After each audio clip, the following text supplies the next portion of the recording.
Queridos irmãos e irmãs, encarnados e desencarnados, que a paz do Mestre Jesus preencha os nossos corações, hoje e sempre.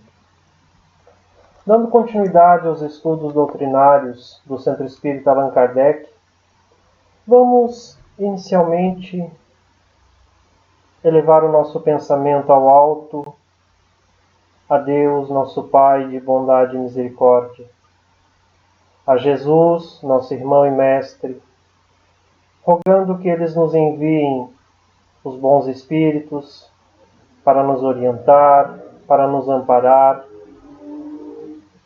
e que possamos aproveitar o estudo desse dia.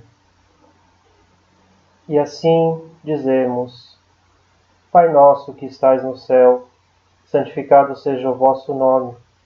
Venha a nós o vosso reino, seja feita a vossa vontade, aqui na terra como no céu. O pão nosso de cada dia nos dai hoje. Perdoai as nossas ofensas com a mesma medida em que perdoarmos os nossos ofensores. E não nos deixes entregues às tentações, mas livra-nos de todo o mal, hoje e sempre. Que assim seja. Queridos irmãos, como não podemos estar reunidos fisicamente neste momento, em respeito às recomendações das autoridades de saúde pública, que nos sugerem o distanciamento social, nos foi solicitada a elaboração de um pequeno estudo doutrinário a ser transmitido pelos meios virtuais, para que assim possamos nos manter minimamente conectados. E o tema escolhido pelo Departamento Doutrinário do Centro Espírita Allan Kardec para o nosso estudo de hoje tem como base os itens 1 a 4 do capítulo 11 do Evangelho segundo o Espiritismo. Este capítulo tem como título Amar o próximo como a si mesmo. Pois bem, nos itens 1, 2 e 3, Allan Kardec reproduz algumas passagens dos Evangelhos de Mateus e Lucas. A primeira delas, retirada do Evangelho de Mateus, capítulo 22, versículos 34 a 40, nos diz o seguinte: Os fariseus, tendo sabido que ele tapara a boca dos saduceus, reuniram-se. E um deles, que era doutor da lei, para o tentar, propôs-lhe esta questão: Mestre, qual o mandamento maior da lei? Jesus respondeu: Amarás o Senhor teu Deus de todo o teu coração, de toda a tua alma e de todo o teu espírito. Este o maior e o primeiro mandamento. E aqui tendes um segundo, semelhante a este: Amarás o teu próximo como a ti mesmo. Toda a lei e os profetas estão contidos nestes dois mandamentos. Além desta passagem, no item 2, Kardec destacou ainda as seguintes passagens: Fazei aos homens tudo o que queríeis que eles vos façam, pois é nisso que consiste a lei e os profetas. Mateus, capítulo 7, versículo 12. E tratai todos os homens como queríeis que eles vos tratassem. Lucas, capítulo 6, versículos 31. Por fim, no item 3, Kardec transcreve a parábola do devedor, que apesar de ter obtido para si a compaixão daquele a quem devia vultuosa importância, não teve compaixão para com aquele que lhe devia. Parábola esta que está no Evangelho de Mateus, capítulo 18, versículos 23 a 25. O que podemos aprender com essas passagens do Evangelho? Este é o objetivo principal deste estudo: especialmente sobre a luz da compreensão que a doutrina espírita nos traz. E com isso, procurar entender o que podemos aplicar na nossa vida, sobretudo no momento atual em que vivemos. Na primeira citação que lemos há pouco, retirada do capítulo 22 do Evangelho de Mateus, encontramos Jesus sendo confrontado pelos fariseus na tentativa de apanhá-lo em contradição e assim censurá-lo ou até condená-lo. Contudo, Jesus sabia de antemão quais eram as suas intenções e lhes dá uma resposta que os faz calar, pois não havia nela nada que pudesse ser censurado. Então lhe perguntaram: Mestre, qual o mandamento maior da lei? Antes de prosseguirmos, eu quero destacar 2 pontos sobre esta pergunta feita pelos fariseus. O primeiro deles é: eles se dirigiram a Jesus como mestre, possivelmente de uma forma irônica, pois certamente não consideravam aquele, entre aspas, insignificante Galileu como um verdadeiro mestre. Ora, onde já se viu um Galileu ser mais sábio do que eles, fariseus e doutores da lei, que ostentavam a condição de intérpretes das leis mosaicas, que criavam e ditavam regras a serem seguidas pelo povo, ainda que eles mesmos não as cumprissem. E o segundo ponto é justamente questionaram Jesus sobre a lei, pois qualquer deslize quanto à interpretação poderia ser considerado uma blasfêmia, que para eles era punível com a morte. Porém, Jesus lhes dá uma resposta que os desarma, tal a sua magnitude e precisão. Respondeu-lhe Jesus: Amarás o Senhor teu Deus de todo o teu coração e de toda a tua alma e de todo o teu espírito. Este é o primeiro e maior mandamento. Importa lembrar que, antes de Jesus, não se podia amar a Deus. Era preciso temê-lo. O Deus do Antigo Testamento, o Deus de Moisés e dos profetas, era um Deus terrível, ciumento, vingativo, era cruel e implacável, que regava a terra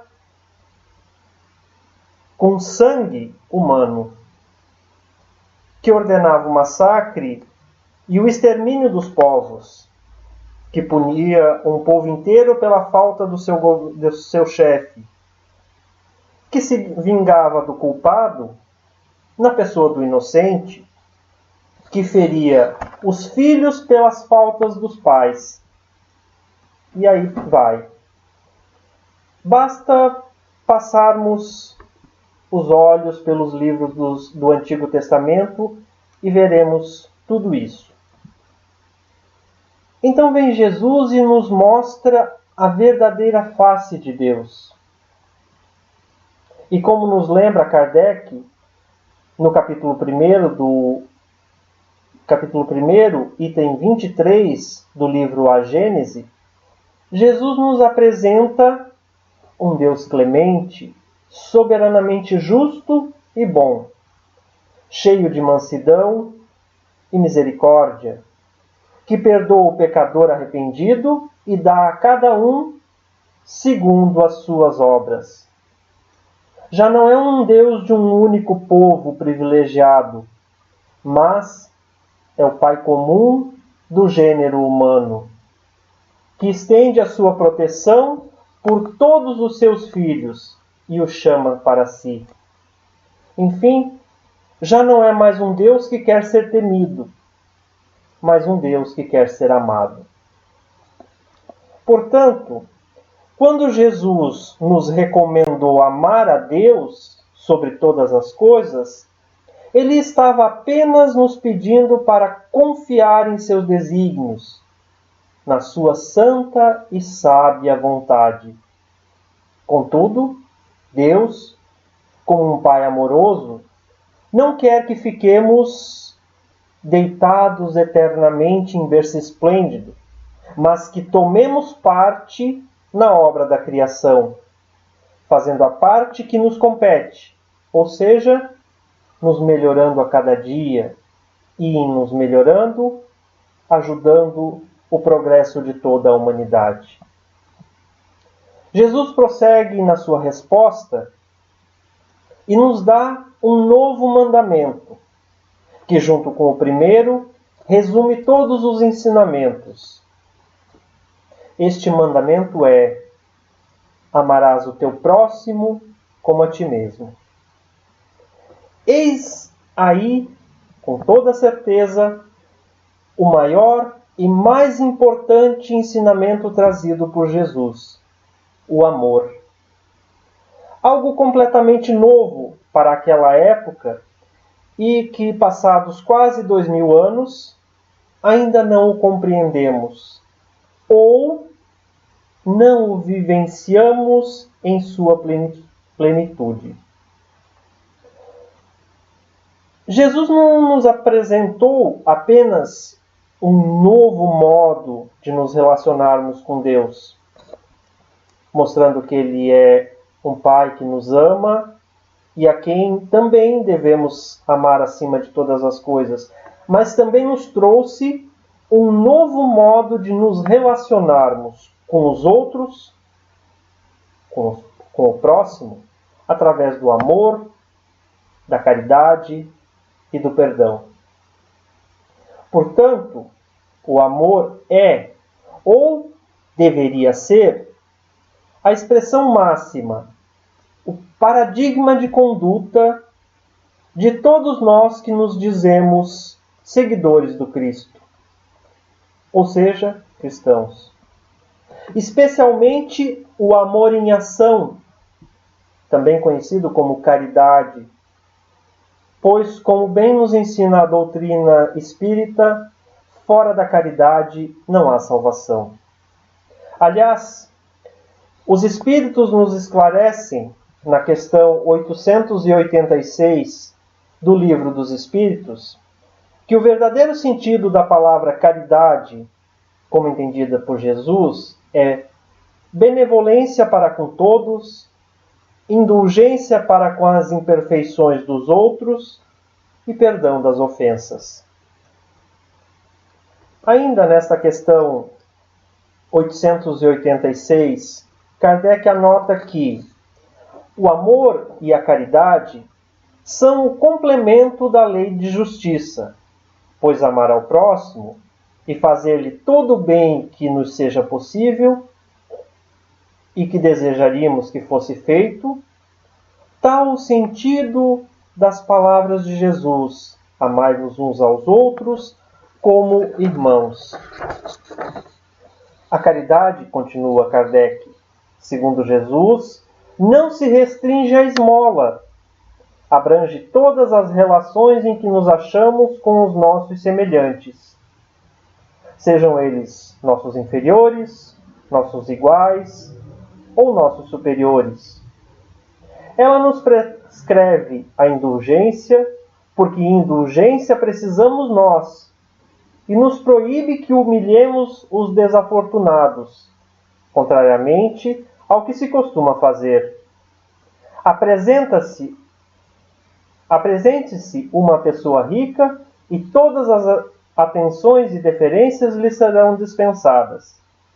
Se for pobre, toda a gente como que entende que não precisa preocupar-se com ela. No entanto, quanto mais lastimosa seja a sua posição, tanto maior cuidado devemos porque em lhe aumentando o infortúnio pela humilhação. O homem verdadeiramente bom procura elevar aos seus próprios olhos aquele que lhe é inferior, diminuindo a distância que os separa. O amor ao próximo, nos ensina Jesus. Mas podemos perguntar: quem é o nosso próximo? Emmanuel, pela psicografia de Chico Xavier, no livro Taça de Luz, nos esclarece que o próximo, em cada minuto, é aquele coração que se acha mais próximo do nosso, por divina sugestão de amor no caminho da vida. No lar, é a esposa e o esposo, os pais e os filhos, os parentes e os hóspedes. No templo do trabalho comum, é o chefe e o subordinado, o cooperador e o companheiro. Na via pública, é o irmão ou amigo anônimo, que compartilha conosco a mesma estrada e o mesmo clima. Na esfera social, é a criança e o doente, o desesperado e o triste, a afeição e os laços de solidariedade comum. Na luta contundente do esforço humano, é o adversário e o colaborador, o inimigo declarado ou oculto, ou ainda o associado de ideais que se expressam por nossos instrutores. Em outras palavras, o próximo são todos aqueles que encontramos dia a dia em nossa jornada terrena, sejam eles conhecidos ou desconhecidos, amigos ou inimigos. No amor ao próximo, não se pode fazer distinção. Aliás, o Mestre também nos ensinou que devemos amar os nossos inimigos, pois se amássemos somente os que nos amam, que virtude haveria nisso? Por certo, observando apenas com os olhos da matéria, esta tarefa de amor ao próximo parece extremamente difícil. Contudo, Jesus nos deixou uma fórmula, até bem simples. Nós é que não a compreendemos, ou melhor, nós a desvirtuamos. E qual é esta fórmula deixada por Jesus? Nada mais, nada menos que amar ao próximo como a nós mesmos. Ora, só podemos dar e, consequentemente, receber o que já existe dentro de nós, dentro do nosso coração. Se não nos amamos, não seremos capazes de amar ao próximo. Portanto, o auto-amor é o primeiro passo. O primeiro passo. Entretanto, como nos lembra Silvia Helena Visnadi Pecenda, em um artigo disponível na internet intitulado Auto-amor, existe uma tendência de se acreditar que o amor a si mesmo não passe de puro egoísmo, narcisismo e até vaidade. Porém, na realidade, tais atitudes não revelam o auto-amor, mas deixam transparecer que no íntimo daquele que assim se comporta, talvez esteja prevalecendo o medo, a insegurança ou uma necessidade de autoafirmação, em razão de conflitos e carências que ainda carrega. De fato, o egoísmo é um sentimento de autossatisfação doentia, que faz com que o seu detentor tenha olhos somente para si, agindo exclusivamente em benefício próprio. E o egoísta não se ama, mas ama a posse. Gosta das coisas e das pessoas na medida em que elas atendem suas paixões e necessidades desequilibradas. Assim sendo, quando diz que ama, não o faz verdadeiramente.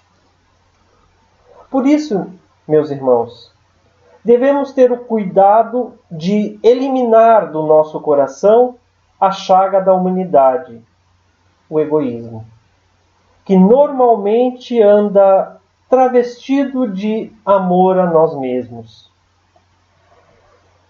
No livro Paz e Renovação, pela psicografia de Chico Xavier, o espírito André Luiz cita exemplificativamente 10 maneiras de amarmos a nós mesmos.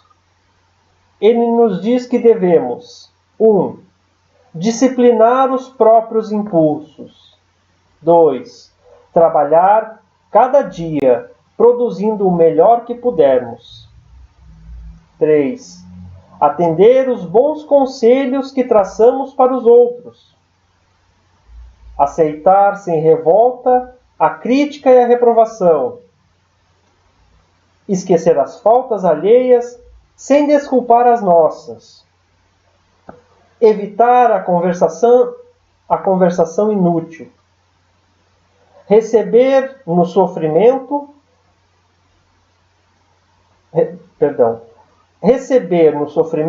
o progresso de nossa educação. Calar diante das ofensas, retribuindo o mal com o bem. Ajudar a todos sem exigir qualquer pagamento de gratidão. Repetir as lições edificantes tantas vezes quantas se fizerem necessárias, preservando no aperfeiçoamento de nós mesmos, sem desanimar e colocando-nos a serviço do Divino Mestre, hoje e sempre. Além disso, completando o amor ao próximo como a nós mesmos, o Mestre nos pede que apliquemos aquilo que comumente chamamos de regra de ouro, que é: fazei aos homens tudo aquilo que queríeis que eles vos façam. Por certo, esta máxima já era conhecida muitos séculos antes da vinda do Cristo, como nos lembra Emmanuel no livro Caminho, Verdade e Vida.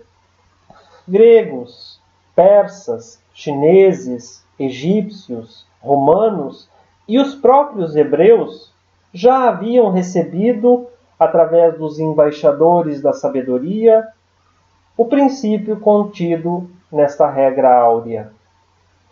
Com o mestre, todavia, a regra áurea é a novidade divina, porque Jesus a ensinou e exemplificou, não com virtudes parciais, mas em plenitude de trabalho, abnegação e amor. E o fez isto na claridade das praças públicas, revelando-se aos olhos da humanidade inteira, como nos lembra Emmanuel. Diante dessas reflexões, precisamos nos perguntar: como aplicar este ensinamento do Cristo em nossas vidas no atual momento em que vivemos? Primeiramente, precisamos ter em mente 3 coisas. Primeiro, que Deus, nosso Pai, é soberanamente justo, bom e misericordioso, e só quer o bem e o progresso de seus filhos.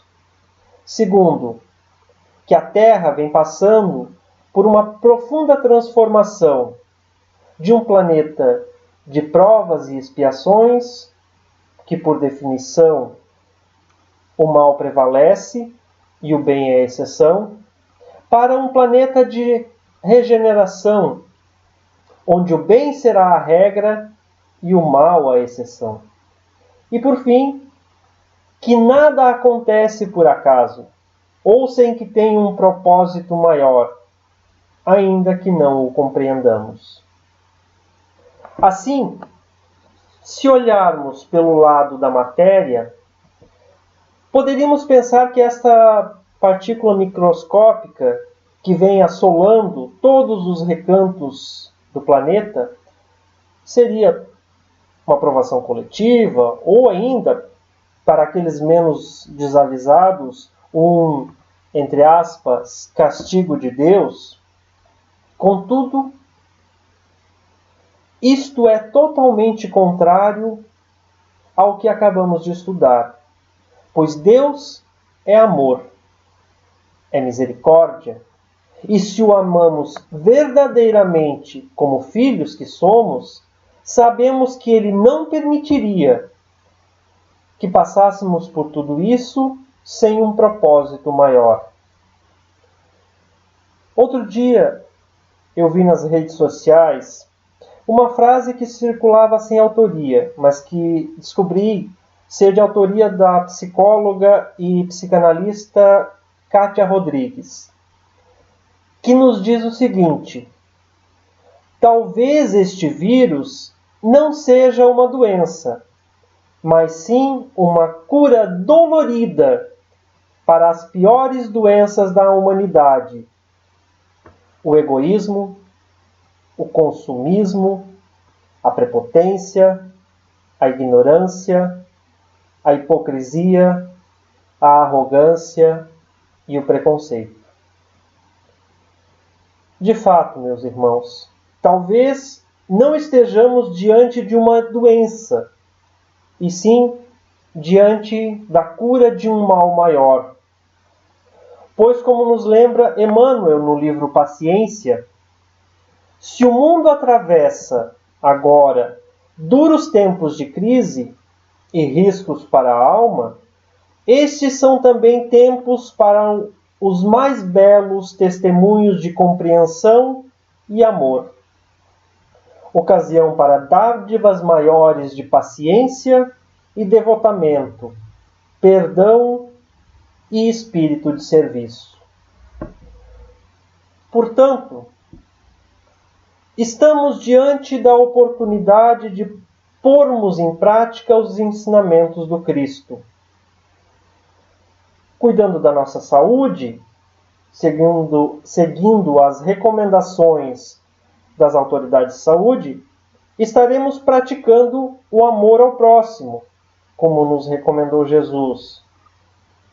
Além disso, aproveitemos este momento para realizarmos uma higiene mental, evitando desavenças desnecessárias, críticas mordazes e vibrações deletérias.